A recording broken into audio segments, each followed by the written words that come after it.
वाशिम जिल्ह्यामध्ये जून महिन्याच्या सुरुवातीला झालेल्या दमदार पावसामुळे शेतकऱ्यांनी खरीपाची पेरणी केली आहे। मात्र तेव्हापासून पावसाने दडी मारल्याने शेतकऱ्यांचं 40% पेरलेलं पीक उगवलेलंच नाहीये। यामुळे पेरलेलं पीक ट्रॅक्टरच्या सहाय्याने काढून टाकण्याची वेळ शेतकऱ्यांवर आली।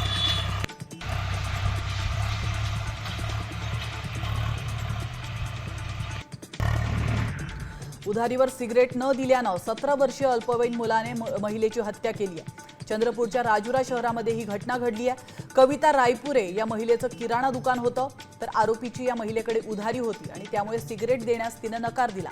याचा राग आल्याने अल्पवयीन मुलाने महिलेवर हल्ला करत तिची हत्या केली आहे। या प्रकरणी अल्पवयीन आरोपीला अटक करण्यात आली आहे।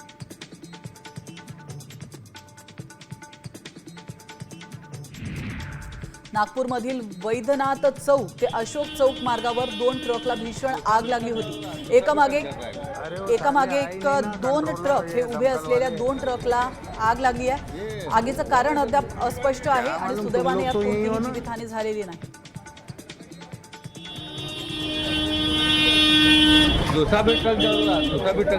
अरे वो साले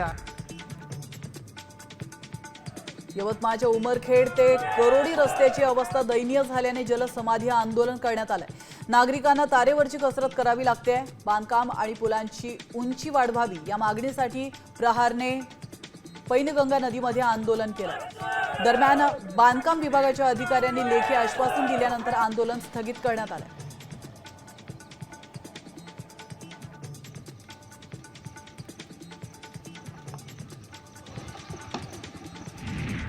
दडपशाहीच्या विरोधात वाशिमच्या जिल्हा कार्यालयावर अंगणवाडी सेविका आणि मदतनीसांनी मोर्चा काढलाय। शासनाच्या विरोधात घोषणाबाजी त्यांनी केली आहे। केवायसी करताना अंगणवाडी सेविकांना मुख्य सेविका पर्यवेक्षिकांकडून मानसिक त्रास दिला जातोय।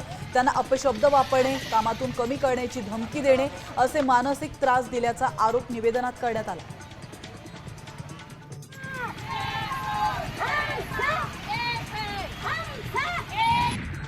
शेतकरी, अपंग, विधवांच्या मागणीकरिता शिवसेना गटाने चांदूर तहसील कार्यालयावर धडक मोर्चा काढलाय। शेतकऱ्यांची संपूर्ण कर्जमाफी व्हावी, त्याचप्रमाणे दिव्यांग आणि विधवा लोकांना अंत्योदय रेशन कार्ड देण्यात यावं या मागणीसाठी हा मोर्चा काढण्यात आलेला आहे आणि निवेदन देखील देण्यात आलंय। यावेळी या मोर्चामध्ये शेकडो शिवसैनिक देखील सहभागी झाल्याचं पाहायला मिळतं।